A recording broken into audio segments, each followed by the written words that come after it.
특별히 시편은 물론 모든 말씀이 하나님께서 우리에게 주신 말씀이죠.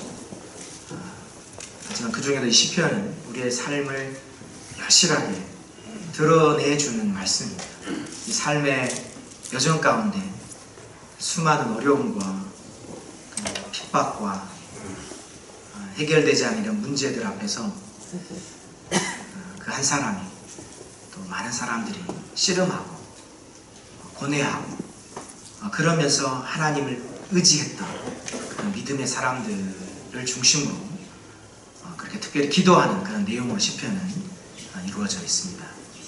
그래서 참 우리가 힘들 때 특별히 시편을 묵상하고 그렇게 읽는 것은 우리 개인적인 신앙생활에 많이 유익합니다. 그래서 혹시나 여러분들 중에 어려움이 있다면 다른 것보다 시편을 권합니다. 시편을 좀 1편부터 쭉 읽으시면서 묵상하시면서 이들의 사실은 고난이 우리가 지금 체험하고 있는 겪고 있는 고난과 유사한 고난들이기 때문에 굉장히 공감이 됩니다.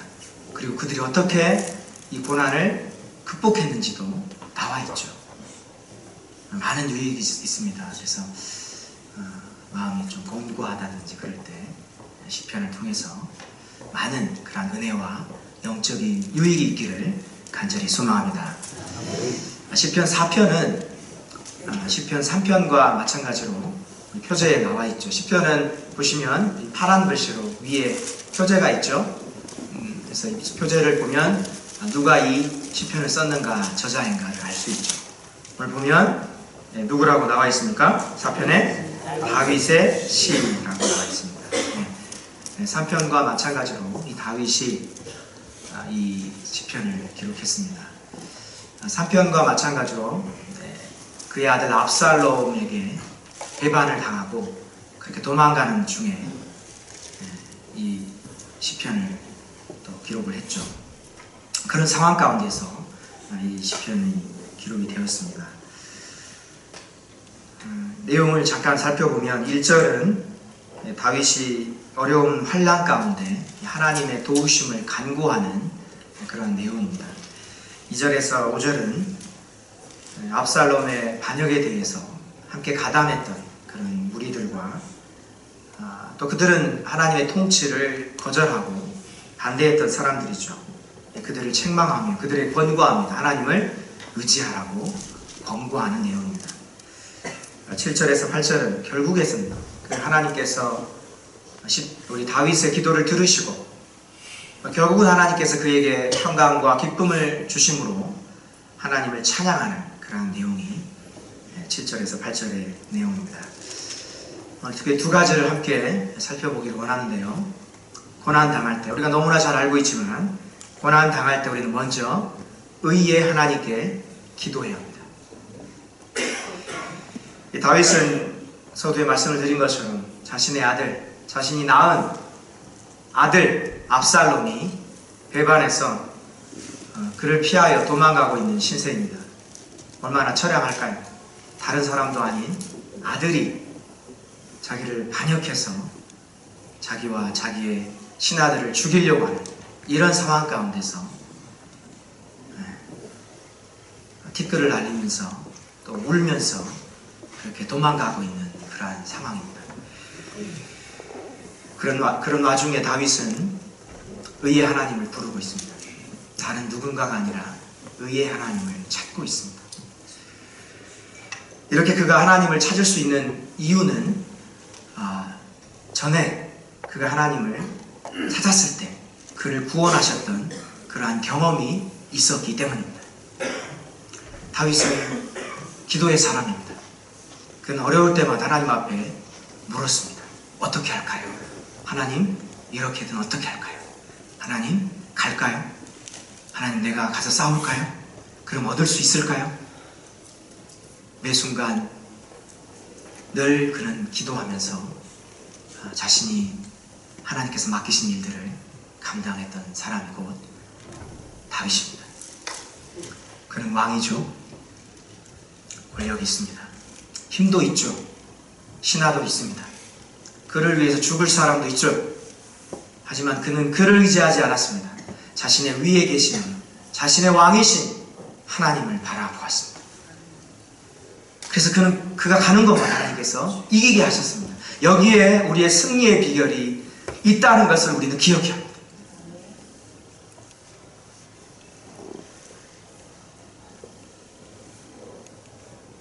결국 다윗은 하나님의 이름을 부를 때, 의의 하나님을 부를 때 하나님 그를 구원하셨습니다. 그는 여전히 그 마음에는 확신이 있는 것이죠.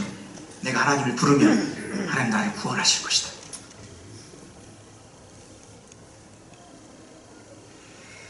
그러면서 1절 하반절은 다윗의 고백입니다. 내게 은혜를 베푸사 나의 기도를 들으소서. 다윗은 하나님 앞에 기도하는 가운데 은혜를 간구하고 있습니다. 하나님 나에게 은혜를 주시옵소서. 나를 불쌍히 여겨 주시옵소서. 나는 이런 신세를 하나님 돌아와 주시옵소서. 그리고 나의 기도를 들어 주시옵소서. 이렇게 간구하고 있습니다.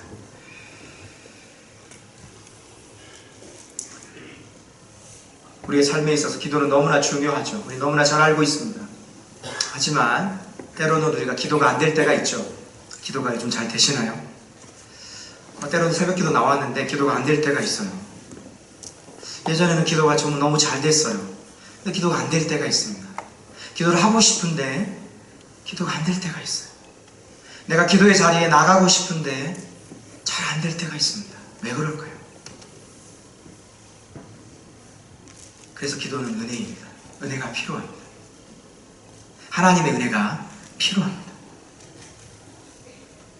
그래서 우리는 하나님 기도해야 합니다. 하나님, 내가 기도할 수 있도록 은혜를 주시옵소서. 기도할 수 있는 마음을 주시옵소서. 우리는 기도해야 합니다. 기도하는 걸 사모해야 합니다. 또한 기도는 은혜의 수단입니다. 우리가 은혜의 수단이 세 가지가 있죠. 말씀과 기도와 성례가 하나님께서 우리에게 주시는 은혜의 수단입니다.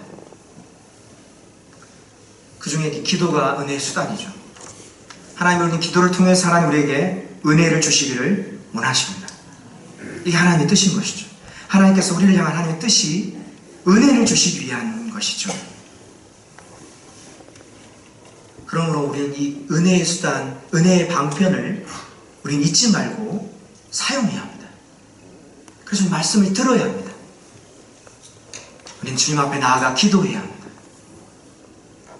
성례를 통해서 주께서 우리를 위해서 십자가에 돌아가신 그 은혜를 기억하며 우리는 주님의 은혜를 사모해야 하는 것입니다.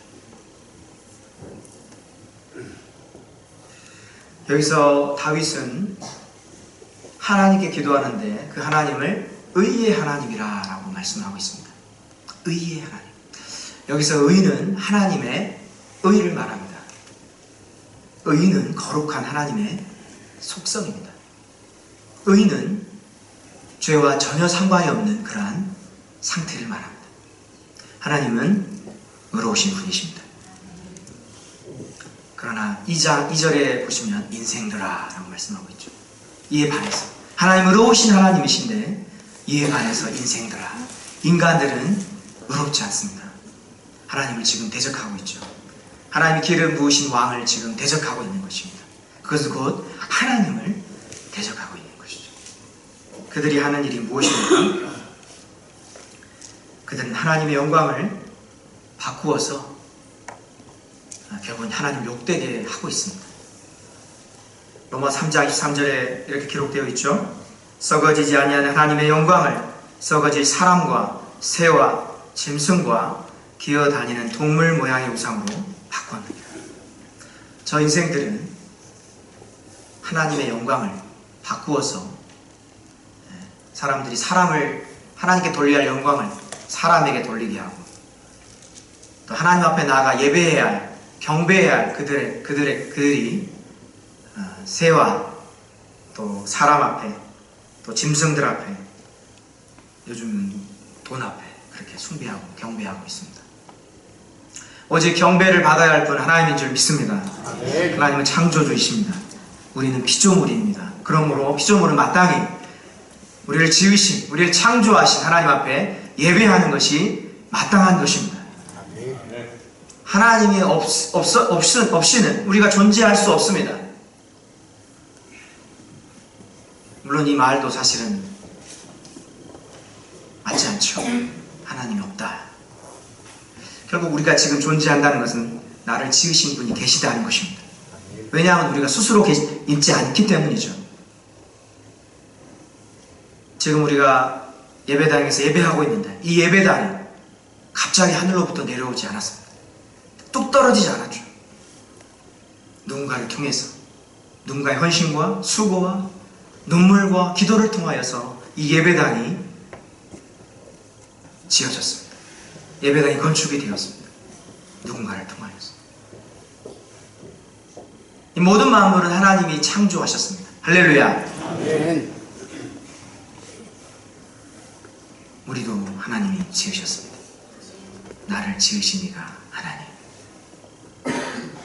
그러므로 피조물인 우리는 하나님께 마땅히 경배와 찬양과 영광을 드려야 하는 것입니다. 이게 우리 본분인 것이죠. 이것이 사람을 지은 목적입니다.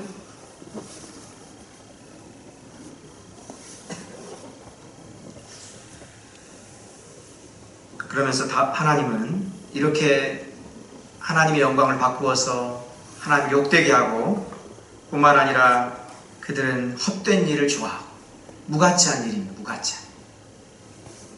무가치한 일을 좋아하고 거짓을 구합니다. 이 거짓은 자꾸만 속이는 거죠. 영어 성경에 보면 이 목표에 대해 목표라고 나와 있습니다. 그들이 하는 것은 다른 사람을 속이는 게 목표입니다. 자꾸만 속이는 것. 하지만 이러한 상황 가운데서 이런 와중에도 하나님은 경건한 자를 택하셨다라고 말씀합니다. 하나님을 위하여 경건한 자를 택하셨다. 경건이란 말은 세상적인 욕망에서 결국은 자기를 지키고 말씀대로 살아가는 게 곧 경건입니다. 결국 경건한 자는 세상의 욕망에서 자신을 지키며 하나님의 말씀대로 살아가는 사람이 곧 경건한 자입니다. 오늘 본문의 곧 누구입니까? 다윗이 경건한 자입니다. 이들과 나는 대조적으로 그는 하나님을 욕되게 하고 하나님이 싫어하시는 속임을 일삼고 헛된 것을 추구하는 사람들이지만 이 다윗은 경건한 자로 그러한 세상의 욕망을 따라 살아가는 삶이 아니라 영원하신 그 하나님의 말씀을 따라 살아가는 경건한 자입니다. 하나님은 이 다윗을 통하여서 우리에게 말씀하십니다. 우리에게 교훈하십니다. 누구누구야 너도 다윗처럼 경건한 자가 되기를 원한다. 세상을 따라 욕심을 따라 살아가는 우리가 아니라 이 세대의 풍조를 따라 살아가는 우리가 아니라 하나님은 우리가 그리스도인으로서 하나님의 자녀로서 이 세상을 본받지 말고 하나님 말씀을 따라 경건한 삶을 살아가기를 간절히 원하시는 것입니다. 우리 모두가 경건한 자가 되기를 간절히 소망합니다. 아멘.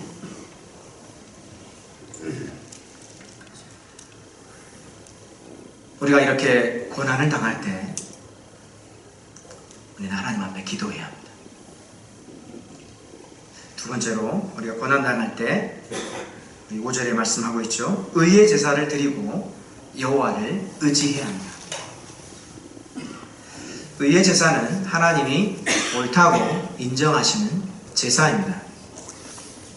신약에 예수님이 말씀하신 것처럼 또 우리 교회에 곳곳에 그 말씀이 붙어있죠.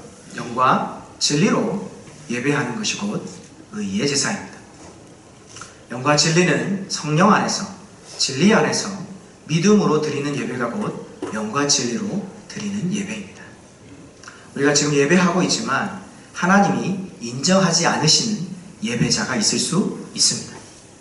그것은 내 감정대로, 내 생각대로 그렇게 예배할 때 하나님이 그 예배를 받지 않으시는 거죠. 우리가 성령 안에서, 진리 안에서 믿음으로 예배할 때 하나님은 그 예배를 받으시는 것입니다. 그러므로 우리 모두는 영과 진리로 예배하는 우리 모두가 될 수 있기를 간절히 소망합니다.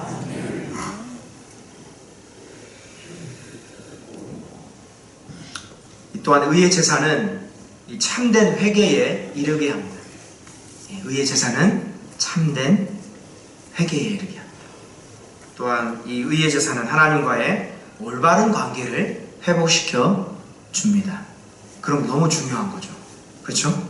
네. 우리가 하나님 앞에 나아가는 데 있어서 걸림돌이 있습니다. 그것은 곧 죄입니다. 근본적인 원인은 죄인 것이죠. 내가 하나님 앞에 나아가는데 기도가 안 되고 찬양이 잘 안 되고 말씀을 들어도 깨달아지지 않고 우리 자신을 돌아봐야 합니다. 왜일까? 우리 마음을 돌아봐야 합니다. 은혜를 받고 싶은데 왜일까? 이 파이프도 물이 잘 내려올 때는 뭔가가 그 이끼나 오물이 안 껴있을 때는 그게 잘 내려오죠. 하지만 여기 파이프에 많이 끼면 많이 그게 잘 콸콸 쏟아지지 않는 것처럼 하나님과 우리 관계에 있어서 소통이 잘 안 되고 그 가운데 오물이 껴있으면 하나님의 은혜는 내려오지 않죠. 자꾸만 우리 자신의 영적인 상황을 점검해야 합니다. 내 생각으로 또 내 말로 내 행동으로 하나님 앞에 지은 죄는 없는지 우리 자신의 영적인 상황을 돌아봐야 하는 것이죠. 그래서 우리가 오전 예배 때 참회 기도하는 것은 너무 당연한 것입니다. 예배 가운데 주님 앞에 나아가는 것이죠. 한 주간 동안 우리가 고백하지 않는 죄가 있을 수 있습니다. 성령께서 이런 죄를 깨닫게 하셔서 우리가 주님 앞에 올바르게 나아갈 수 있도록 하는 것이 회개인 것이죠. 내 죄를 고백하고 그랬을 때 하나님과의 관계가 회복이 되고 소통이 이루어지는 것입니다. 하나님의 은혜가 임하는 것이죠.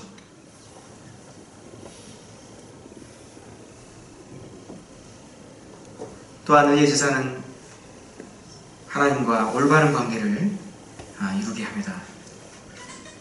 그래서 이렇게 예배는 중요합니다. 그래서 예배를 사모하시기 바랍니다. 우리가 주일마다 예배하지만 우리 마음에 사모함을 갖고 있어야 합니다. 어떤 사모함이요? 예배를 통하여서 참된 회개를 이루게 하시고 예배를 통하여서 하나님과의 관계가 올바르게 이루어진다는 이 사실 앞에 우리는 예배를 사모해야 하는 것입니다. 그래서 우리가 토요일은 주일을 준비하는 그런 날인 것이죠. 그래서 토요일부터 물론 이 주일이 끝나면 주일을 준비해야겠지만 특별히 토요일은 주일을 준비해야 합니다.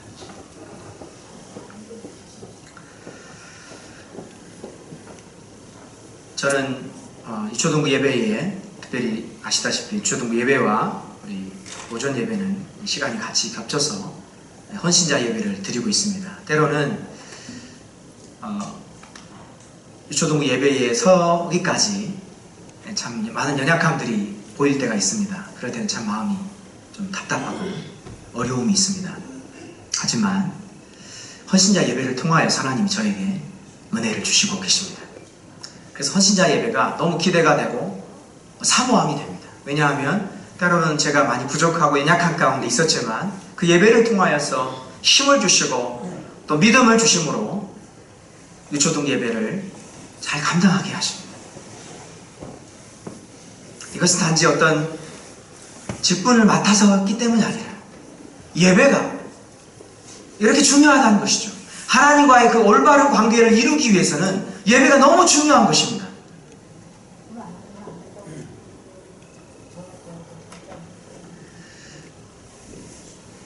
제가 우리 초등부 예배 때도 잠깐 나눴던 부분인데 평일에 제가 새벽기도도 나왔고 기도했고 또 말씀도 읽었습니다. 근데 사무실에 앉아 있으면서 마음이 되게 힘들었습니다. 기쁨이 없었습니다. 왜일까? 되게 답답했습니다. 하나님이 저에게 말씀하셨습니다. 그런 마음을 주셨습니다. 다시금 성경을 켰습니다. 성경을 읽어 내려가면서 하나님이 저에게 은혜를 주셨습니다. 이처럼 우리가 공예배, 하나님 앞에 나아가 공예배를 드리는 것도 중요하지만 우리의 삶 가운데 개인적으로 하나님 앞에 예배하는 삶이 너무나 중요합니다. 우리는 이것을 지켜야 하는 것입니다. 시간이 바쁠수록 우리는 더 하나님과의 개인적인 관계를 이루어가야 합니다. 그러기 위해서는 우리가 시간을 떼어 놓아야 합니다. 짧은 시간이죠. 제가 서산에 있을 때 그분은 상담을 하는 분이셨는데 그분은 원장은 아니셨습니다. 그 원장님을 소장님을 도와서 함께 그 상담하는 그 분이셨는데 그분은 중고등학생들 또 저학생, 초등학생들을 상담하러 하기 전에 하나님 앞에 1시간 정도 말씀을 예배하는 거죠. 사도신경하고 찬송하고 말씀 읽고 기도하고 매일매일 그렇게 하신다고 합니다. 사실 부끄러웠지만 저는 그렇게 하지 못했거든요. 굉장히 도전이 되었습니다. 한편으로는 많이 부끄러웠습니다. 그래서 한 번이라도, 물론 한 번도 그렇게 하신 적은 없지만 그렇게 하심을 통하여서 하나님이 힘을 주시고 그 중고등학생들을 상담하게 하고 또 하나님이 일하시는 것들을 그분이 경험했다고 간증하는 것을 듣게 되었습니다. 이처럼 예배는 중요한 것입니다. 하나님과의 만남을 통하여서 그 하나님의 선하심이 나를 통해서 흘러가게 하는 것이죠. 그래서 우리는 의의 통로가 되어야 합니다. 그러기 위해서는 하나님과의 올바른 관계가 우선인 것이죠. 그러므로 고난 당할 때일수록 우리 하나님을 예배해야 합니다. 은혜의 자리에 나와야 하는 것입니다. 힘들다고 때로는 우리가 예배에 빠질 수 있습니다. 등한시할 수 있죠. 때로는 부끄러울 수 있습니다.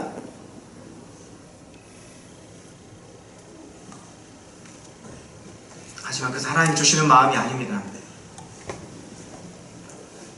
돌아온 탕자 얘기를 우리가 알고 있는 것처럼 주님 앞에 회개하며 돌이켜 주님 앞에 나왔을 때 그를 하나님의 자녀로 자기 자식으로 그렇게 온전히 받아들였던 것처럼 하나님은 우리가 있는 모습 그대로 나왔을 때 상한 심령으로 나왔을 때 우리를 받으신 줄 믿습니다.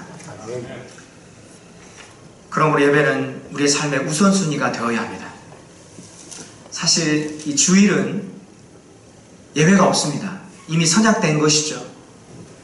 이미 하나님과 약속된 것입니다. 친척이 왔기 때문에 오늘 뭘 해야 하기 때문에 그 전에 이미 예배는 하나님과 이미 선약이 되어 있는 것이죠. 우리가 예배를 등한시하여 이 약속을 깨뜨리면 결국 하나님과 약속을 깨뜨리는 것입니다. 그러므로 예배를 생명과 같이 지키는 우리 모두가 될 수 있기를 간절히 소망합니다. 예배가 사는 길입니다. 할렐루야. 할렐루야. 물론 여기 계신 분들이 다 하나님을 예배하고 이 주의를 잘 지키고 있는 줄 믿습니다. 계속해서 더 하나님의 예배를 사모함으로 예배하는 우리 모두가 될 수 있기를 간절히 소망합니다. 예배는 우리의 마음을 하나님께 두는 것입니다. 나의 마음을 하나님께 두는 것이죠. 위에 계신 하나님께.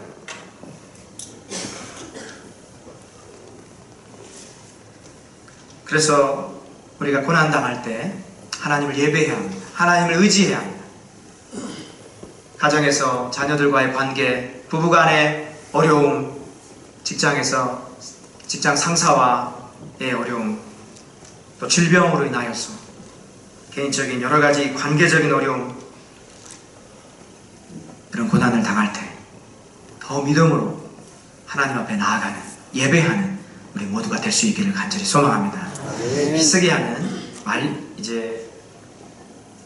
아수르와의 그런 어려움 가운데서 하나님 앞에 기도함으로 하나님께서 결국은 그런 어려움 가운데 구원해 주셨습니다. 사실 성경을 통하여서는 우리도 사실 예상하지 않는 왜 이런 일이 있었을까 할 수 있지만 그 이후에 히스기야에게는 중병에 걸렸습니다. 그는 순전하고 정직하고 나의 지금까지 살아왔던 모든 것들 하나님 앞에 아뢰입니다. 그는 벽을 향하여 얼굴을 맞대고 하나님 앞에 간구하죠. 그랬을 때 하나님께서 그의 질병을 고쳐주셨습니다. 15년이라는 그런 시간을 더 연장시켜 주셨습니다. 이처럼 우리가 고난 당할 때 이 성경의 인물을 통하여서 너무나 잘 알고 있지만 하나님 앞에 기도해야 하는 것입니다.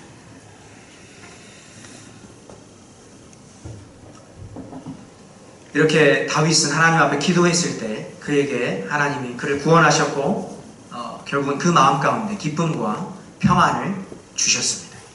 이게 하나님이 주시는 은혜인 것이죠. 우리가 또한 기억해야 할 것이 있습니다. 우리가 고난을 당할 때 이 고난이 계속되는 것은 아닙니다. 고난에는 분명한 것은 끝이 있습니다. 이렇게 고난이 계속되면 너무 힘들겠죠. 하지만 고난은 끝이 있습니다. 이 고난 하면 누가 떠오르십니까? 고난, 구약에 보면 고난, 욥이 떠오르죠? 욥은 당대의 가장 큰 부자였습니다. 그는 의인이었죠. 하나님이 칭찬했던 순전한 사람이었습니다. 모든 자녀들이 또 함께 식사하고 잔치를 베풀었을 때 혹여나 그 자녀들 중에 하나님 앞에 범죄하지 않았으니까 늘 번제를 드렸던 사람이었습니다. 그리고 예배의 사람이죠. 예배를 드렸던 사람이죠. 그런 그에게 사탄이 시기하여 결국 그 가정을 풍지박산 만들죠. 그래서 모든 재산을 잃어버리고 모든 자녀를 잃었습니다. 여러분이랑 어떻겠습니까? 참 저 같으면 감당이 안 될 것 같아요. 모든 재산은 그렇다 치고 사랑하는 자녀를 모두 잃었습니다.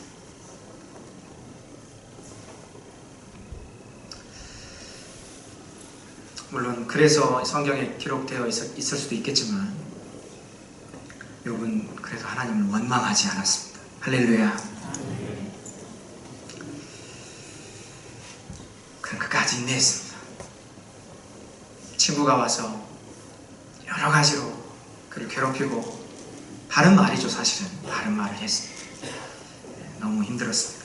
하지만 그는 끝까지 인내했습니다. 결국 하나님께서는 그를 축복하셔서 모든 그런 이전의 모든 소유보다 갑절이나 그런 축복을 허락해 주셨습니다.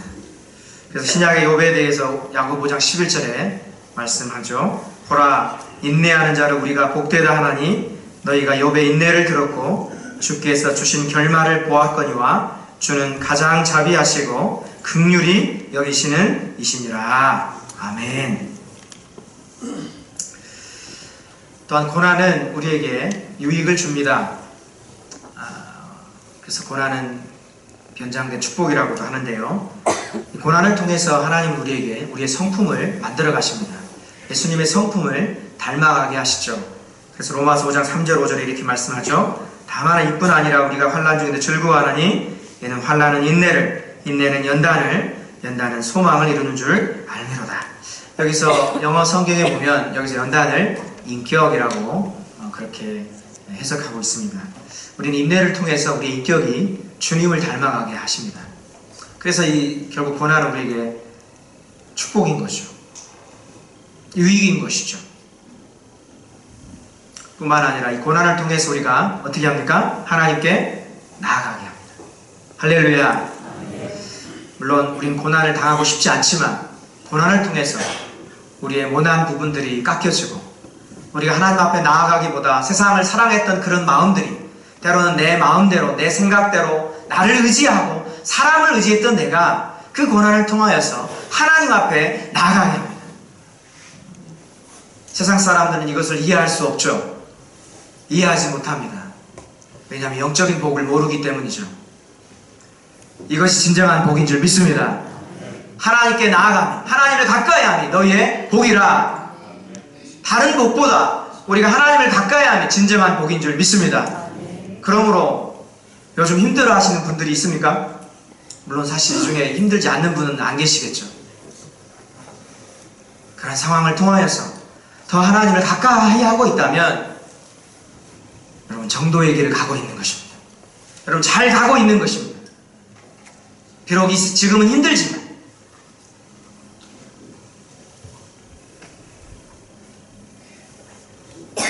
결국엔 하나님께서 소망을 이룬다라고 말씀합니다. 우리에게 주시는 소망이 무엇입니까? 그것은 연단을 통하여 하나님의 사랑을 깨닫게 하시는 것이죠. 로마서 5장 5절 이렇게 말씀합니다. 소망이 우리를 부끄럽게 하지 아니함은 우리에게 주신 성령으로 말미암아 하나님의 사랑이 우리 마음에 부은 바 됨이니. 아멘. 우리는 연단을 통하여서, 인내를 통하여서, 힘든 과정을 통하여서 하나님이 나를 사랑하심을 깨닫습니다. 하나님이 여러분을 사랑하신 줄 믿습니까? 네, 참 저는 하나님의 사랑을 사실 많이 못 깨달았던 사람 중에 한 사람입니다. 과거에 단기선교를 갔는데 거기에 현지 이제 예수를 믿는 형제가 저를 보면서 또 하나님 주시는 감동이겠죠. 아, 형제는 참 하나님이 사랑하시는 것 같습니다. 근데 저는 그걸 잘 못 받아들였어요. 하나님 저를 사랑하지 않는 것 같아요. 밋밋했어요. 하지만 여러 가지 상황 가운데서 저를 하나님께서 낮추시고 이런 과정 가운데 하나님께서 하나님 나를 사랑하시구나, 이것을 조금씩 깨달아가고 있습니다. 하나님이 나와 함께 하시고 하나님이 나를 사랑하시는 이것을 깨닫는 것보다 더 큰 복이 있겠습니까? 예배 가운데, 찬양 가운데 감동이 되고 내 죄를 사하신 그 하나님, 그 예수님 감동이 되고 그로 인하여서 우리는 기쁜 거죠. 세상이 줄 수 없는 기쁨을 하나님이 주시는 거죠. 죄에서 나를 해방시키신 하나님, 나를 자유하게 하신 하나님, 어떤 죄 때문에 자유함을 떨쳐버리지 못하고 그 죄가 나를 늘 붙잡고 있고 그 죄 때문에 넘어지고 어떻게 하나 기도해도 안 되는 것 같고 기도해도 안 되고 몸부림쳐도 안 되고, 그런데 어느 순간 하나님께서 그 죄에서 나를 해방하신 그때를 기억하면 얼마나 감동이 됩니까? 얼마나 감사합니까? 죄에서 자유를 얻게 되는 것이 가장 큰 복인 줄 믿습니다. 말씀을 정리하겠습니다. 오늘 말씀은 다윗이 고난당할 때 어떻게 했는지를 보여주는 말씀입니다. 우리가 너무나 알고 있는 내용이지만 다시금 이 말씀을 다시금 나의 신비에, 우리 자신의 신비에 새기셔서 이 말씀대로 살아가는 우리가 되기를 간절히 소망합니다. 우리가 고난당할 때 환경을 바라보고 사람을 바라보고 또 누군가를 책망하고 탓할 것이 아니라 하나님 앞에 나아가 믿음으로 기도하는 우리 모두가 될 수 있기를 간절히 소망합니다. 그러나 이 기도는 하나님의 은혜가 필요합니다. 하나님 나에게 은혜를 주시옵소서. 하나님 그 겸손한 그 마음을 받아주셔서 은혜를 주실 줄 믿습니다. 우리는 고난당할 때 더 하나님을 예배해야 합니다. 예배 자리에 우리가 나가야 합니다. 개인적으로도 우리가 가정에서 때로는 직장에서 짧은 시간이지만 하나님 말씀을 피고 단 한 절이라도 또 주님 앞에 기도하고 그렇게 하나님을 예배하고 그렇게 고난당할 때 예배하고 의지하는 우리 모두가 될 수 있기를 간절히 소망합니다. 그랬을 때 하나님 우리에게 하나님이 주시는 그 은혜와 기쁨을 누리게 하시는 것입니다. 우리는 기쁨을 원합니다. 사실 행복하길 원하죠. 가정이 행복하길 원합니다. 관계 가운데 어려움이 있을 때 사실은 화평하기를 원하죠. 그러나 그것은 하나님이 주시는 것입니다. 내 인간적인 노력으로 되는 것이 아닌 것이죠.